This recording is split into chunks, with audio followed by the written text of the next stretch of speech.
So you want to be a professional wargamer. What's the plan? How are we going to do this? That's what we're going to explore in this vlog. And I'm going to be drawing on my own experience, the duality of two different areas in terms of my wargaming hobby, career, lifestyle, whatever we're going to call it.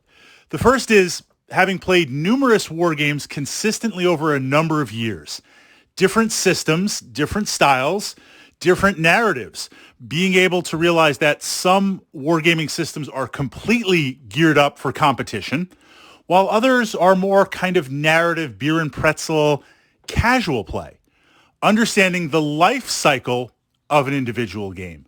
Two examples, just to framework it. Something like Warhammer 40,000 that is consistently changing. It's changing so much, it's part of the business cycle to have you continually buy miniatures and models. That competitive aspect requires a tremendous amount of resources compared to a wargaming system that is more static and more defined in the moment. Maybe you're trying to play historicals competitively. Likewise, looking at it from the perspective of the community, the meta, where you're playing, this adjustment to a competitive style of game. You're going to have to let a little bit of narrative go. You're going to have to look at it from a perspective of how do the rules work and how do they leverage the best of the best, pure competitive. Now, you can also ride somewhere in the middle, which we're going to put aside. We're not going to unpack that because we're looking at pure competitive. You want to be a professional wargamer. What this means is bringing miniatures or an army type build that's not 100% optimized and effective. You can do that. You can play some tournaments, but it's not the same as someone that's fully geared up. I'm also going to be drawing on the experience of, for a while there, a number of years, I would say that while I've always played in tournaments to different degrees, for a good 5 or 6 years, that was my primary mode of play. I played competitive. Warhammer 40K, X-Wing miniatures, very successful at both of them, to the point where my playing outside of actual tournaments and events was to gear up to play in tournaments and events, literally practicing pickup games, practicing outside of the event itself to prepare for the event. Building on that framework, looking at what I did well and what I could have improved on. Trying to position ourselves where if you say, Fritz, I need you. I need you for the team. We're building the team. I want you in. Where would I start and how would I approach competitive play right now? Okay, we've got the framework. Doesn't matter the how, doesn't matter the why. You're at a point where you want to play competitively. Maybe you want to get your name out there. Maybe you want to win some loot, some armies, some prizes. Maybe you just want to feel that excitement of climbing to the top tables and winning a tournament event itself. Maybe you want to see if you can pull off some weird and crazy tactica. Whatever the reason, we'll put that aside. It doesn't matter. You're here in this moment. So how are we going to do this optimized?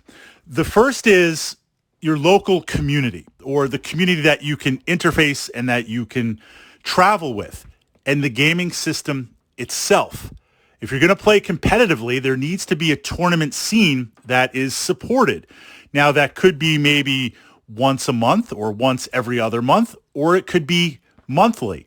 It could be a local thing with different clubs and different stores, or it could be just a couple of times a year at a big grand tournament 3-day event. Different systems support different things. What is the output? What is the potential for competitive play?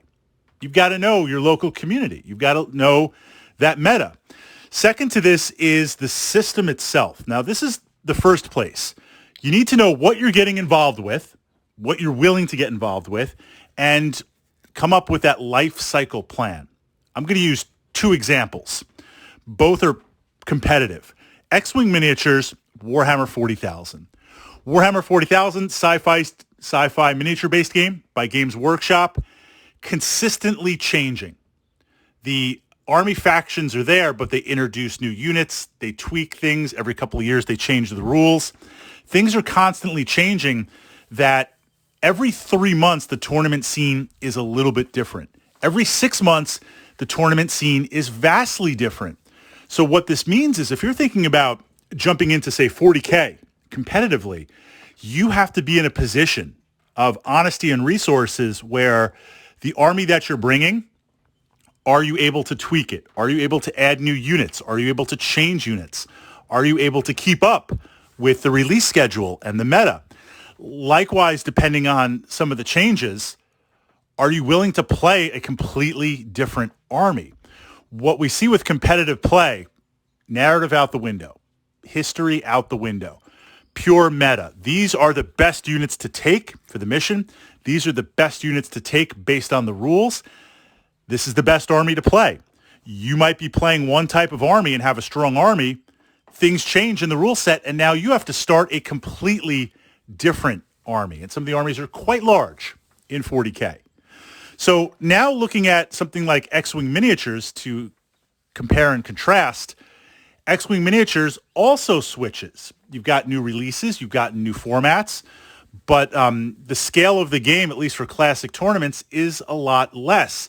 It's easier to pick up a couple of new ships and a couple of new combos. There is an outlay for it, but you get those ships, you've got them, you don't have to paint them, versus rebooting or retooling an entirely new army. So you need to know the system. How quickly does it change? Is it the type of thing that changes every 3 months, every 6, yearly, every edition? And those changes, can you keep up with them? What is the meta for that? You might pick a system that just it's too competitive, right? Too fast to change. Can't keep up. Or there might be a system that never changes. So from that perspective, a little bit of change is good. If you're playing a wargaming system that never changes, right? There's this saying, when two tigers fight, one dies, the other is maimed for life. So maybe it's better that two tigers don't fight. With that analogy, if you jump into a competitive system, wargaming, that doesn't really change, it's static. What that means is the best armies, the best lists, the best battle groups, whatever we're going to call it, based on that rule set, they've already been unlocked. Everyone knows what works. So now you have players going against each other, and you kind of know what's going on. So it's going to come down to the player that, of course, has the best cards or dice, but at the same time, the player that makes the least amount of mistakes. When a system changes a lot, there is a brief window where you might have an unlock, or you might be able to see an advantage on the table that other players might not have yet. Or at least if you're going to a tournament of, say, 20 players, this potential advantage, because it's shifted and people are discovering it, maybe there's only 2 or 3 players that have it. So I won't say jump into a system that is static and never changes. There is some value to having a little bit of change. On a personal level, Warhammer 40K competitive, that was a big commitment. I'm glad I did it. It was an exciting time in my life. I got a chance to meet a number of you over the years in that competitive format. Got to play on some really amazing teams and have some amazing battles, but it was an uphill battle. It was a lot. X-Wing Miniatures I found to be really amazing for competitive play because the community was out there, but the changes was just adding some more ships. And even when it required exploiting an update and I've got to get, dozens of whatever ships to fill out my list, it was easier to do and easier to adapt. So know your system. Now we're going to get into the nuts and bolts of it. You got to know the rules. You got to play games. You got to crunch things down. You are looking at the rules. This is a template. You're looking at the rules and seeing, based on those rules, what aspects of the game are better than others. Here's kind of a generalized example. If we have a game that's broken down into phases, first you move your miniatures, then you shoot your miniatures, and then you go into the assault phase and you fight hand-to-hand combat with your miniatures. I move, I shoot, I assault. You move, you shoot, you assault. Just speaking in general, the shooting phase, based on the structure of this game, and I know I'm simplifying things a little bit, but we're looking for a template here. The structure of shooting is more powerful because that happens first. If I go into that assault phase, even if I attack you first, you're going to get to attack me back. It would be better based in this rule structure. The imbalance is in the shooting phase. Shooting armies will be more powerful. So I'm going to design my army to be a shooting army. And based on the armies I can pick, which army shoots the best? It's not to say close combat assault isn't effective, but it is less effective based on the rules. That's a brief example. You need to look at the rules and see what happens the most, what happens first, what is the most powerful, what can generate the most volume of dice, and that's where you go all in. So you need to be able to look and understand that rule set. So we're going to look at that. We're going to put our armies together. The second is to practice. You've got to get games in, right? Everything is preparing for that event. Two types of practice that I found to be very useful. The first was, of course, keeping abreast in YouTube and forums. What are the current builds? Who's doing what? Asking questions. Watching actual battle reports and kind of seeing armies in action and asking yourself, watching a battle report, pausing it a moment and saying, okay, if I was in this position, what would I do? Or watching a battle report and let's say I've got some ships that are about to attack another group of ships. Pause it. Put yourself in that moment and say, well, if I was going to attack these ships, what do I think the outcome, the most likely outcome? Yes, dice can swing one way or another, but what's the most likely outcome? Well, the most likely outcome is Fritz is shooting at these ships. Their evade is too high. Their shields are too high. My man's going to do nothing. He'd be better off not wasting those dice and going against this other group, right? Asking those questions in the moment. Playing lots and lots of games. Optimizing your games. Working on that. Building a team. A resource team. Now, some tournaments will have doubles. You'll have a partner. Some tournaments might have you as part of a group, right? You, myself, the three of us, we go to play. While we play our individual games in a tournament format, we will we'll have battle points as a team. So not only can an individual win, but a team can win. You need that direct support. You want to cultivate some battle brothers, some captains, whatever that's going to be, because that is going to allow you to have direct access to two other players working together with you. And I'm not necessarily talking about the moment, the day of that tournament. I'm just talking about a support system where you can bounce ideas off, that you can explore the meta, that the three of you could say, look, we're going to go, we used to do this, we're going to go play in this tournament, and we've got the four of us going to represent from the club. One person's going to just do a quick review on the newest armies, right? Space Wolves just dropped. We're going to figure out everything. Your job is to go and find out everything about that meta and how it's shifted. My job is to go and look at the missions that we're going to be playing, analyze and distill all those missions to the key points to focus on. Are there any exploits in the mission? You're going to work on something else. Coming together then as a team and summarizing and doing that briefing. Cutting down on that learning curve, preparing you with a plan. So you're going to play as many games as you can, but you're building that community, you're building that network, devoting your time and effort in a precise way. The final piece would be community itself. And as I played in various tournaments, this is what I really liked about it, was the chance to meet other players. Yes, they were my opponent. Yes, I'm trying to smash them on the table. Yes, I'm trying to beat them out, even if they're not on my team.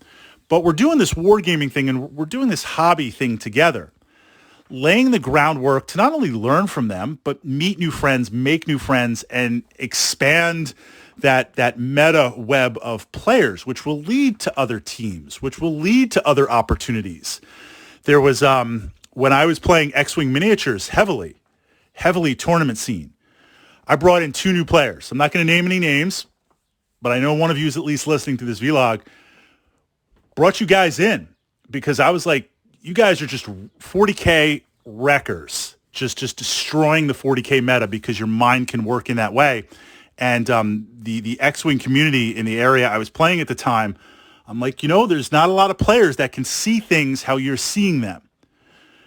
So let's bring you in from 40K.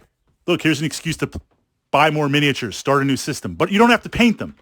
Bringing them in, they brought some meta knowledge of approaching 40K competitively to that time the X-Wing miniature scene didn't have, and we just crushed. Yes, there were one or two tournaments that they crushed me in, but speaking as a team and working together, that was very valuable for me to have them applying that unlock and working on it.